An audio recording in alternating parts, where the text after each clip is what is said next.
Querido amigo y hermano y oyente de este canal, en este día te quiero presentar la sección Hombres de Dios, aquel siervo que fue muy importante y por allí no tan conocido por cuestiones de edad o cuestiones de época. Estoy refiriendo a John Wesley, escritor, teólogo, pastor y fundador del metodismo. John Wesley fue el fundador del metodismo. Para este clérigo, teólogo y evangelista inglés, el mundo entero era su parroquia. ¿Por qué podemos decir que su influencia y su legado permanecen hasta hoy? Aquí te lo voy a presentar y a mostrar ese porqué.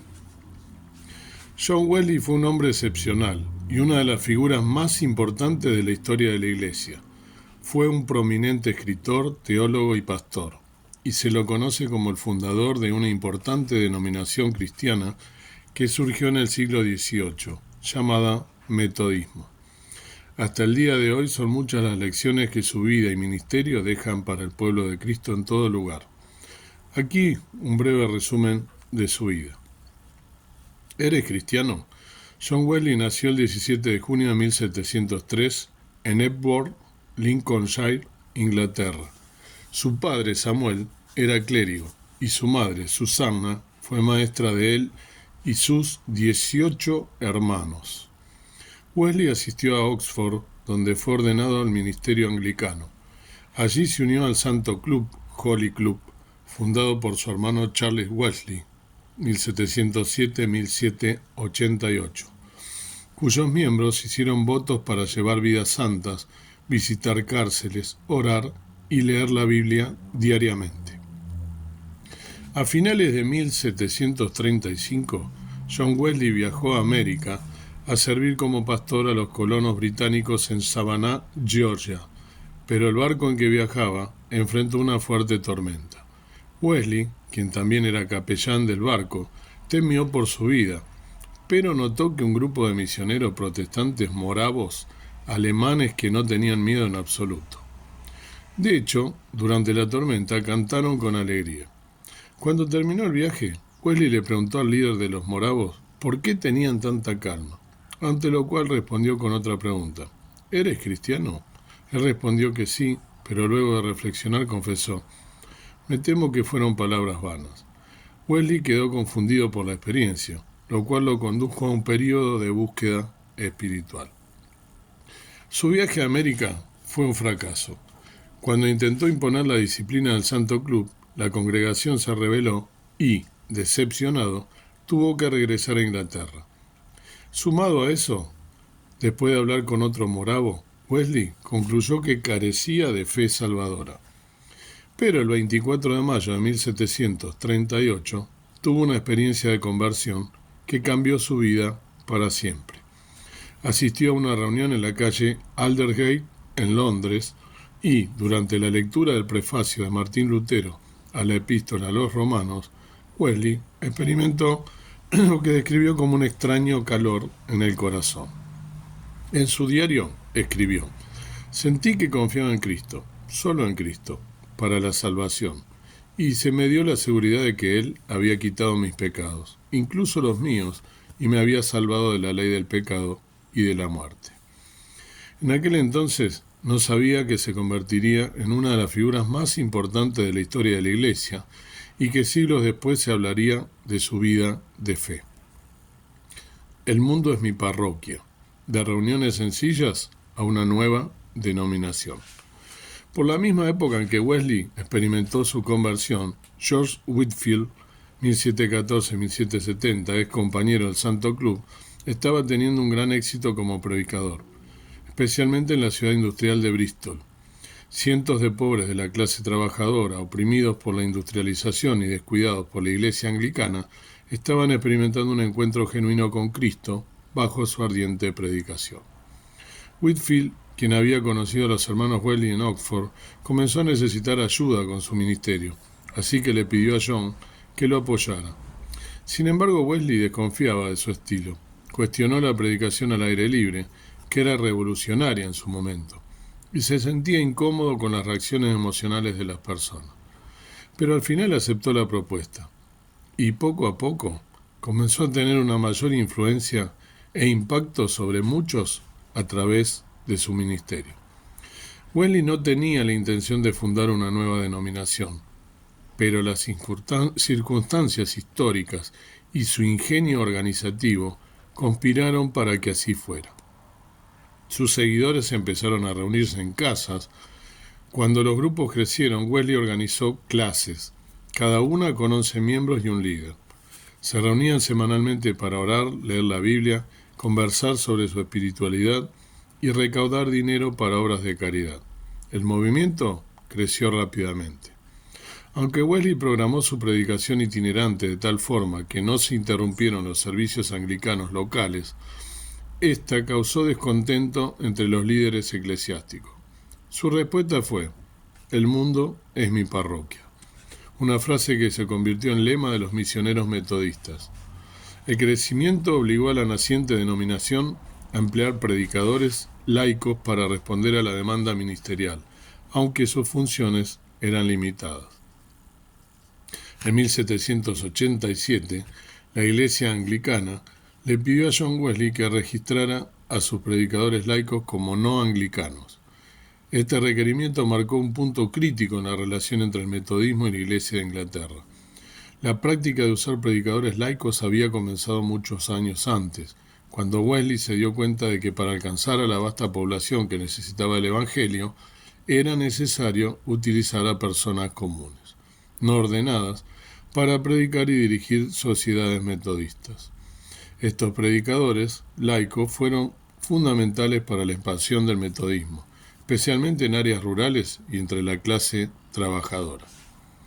Mientras tanto, la Revolución estadounidense 1775-1783 tuvo un profundo impacto en el metodismo en las colonias americanas.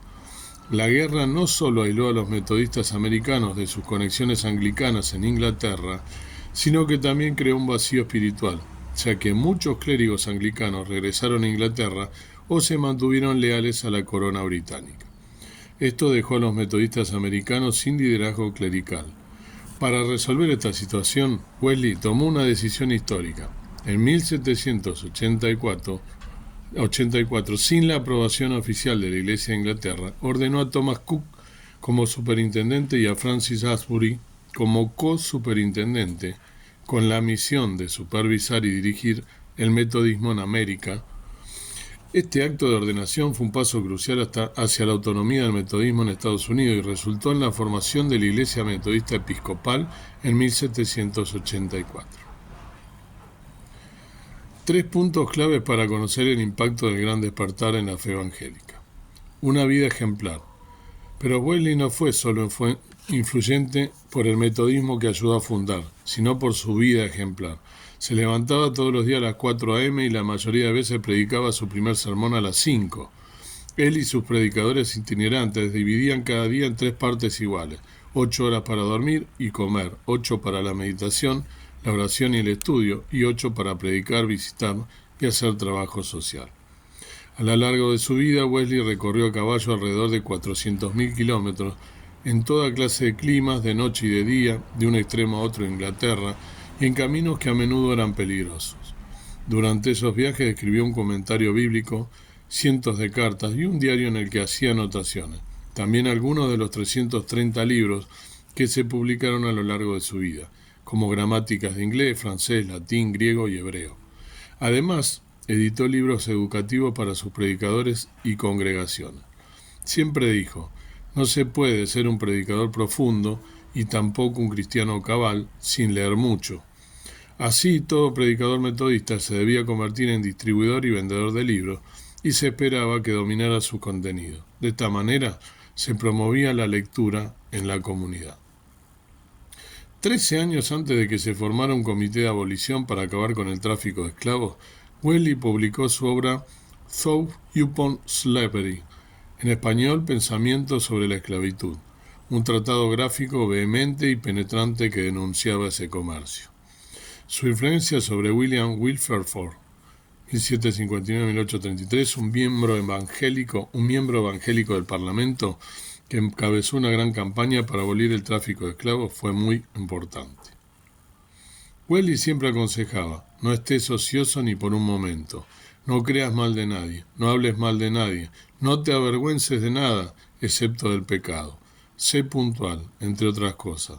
Decía que el predicador del Evangelio es siervo de todos. Asimismo vestía ropa barata y cenaba en los lugares más sencillos, sin gastar más de 30 libras al año en sus necesidades personales, aunque su ropa siempre estaba impecable y sus zapatos brillantes. Wesley abogaba por los buenos precios, por un salario justo y por un empleo honrado para todos. Conocía la vida de los pobres más que cualquier otra figura pública de su época. Al moverse por toda Inglaterra, podía experimentar la vida del pueblo como ningún rico estadista podía hacerlo. Atacó la ilegalidad del contrabando, hizo intensas campañas contra el soborno y la corrupción, criticó las crueldades del sistema penitenciario y describió las prisiones como semilleros de toda clase de perversidad. También hizo campaña contra los métodos casi medievales de la medicina y promovió la reforma funeraria. Hasta una semana antes de su muerte, cuando enfermó y tuvo que reposar en su casa, continuó predicando, escribiendo, supervisando y animando a otros. Murió el 2 de marzo de 1791. No se necesitó ni de carroza ni de caballos para su funeral, ya que había dado instrucciones de que 6 pobres que necesitaran empleo cargaran su ataúd por un pago de 1 libra para cada uno.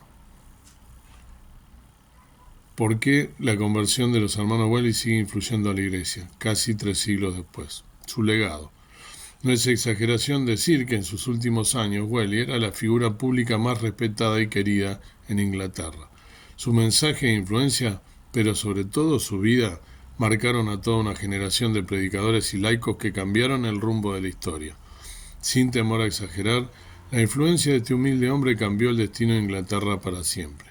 Gracias a la vigorosa actividad misionera de los metodistas, el movimiento se extendió rápidamente por los dominios del Imperio Británico, los Estados Unidos y mucho más allá.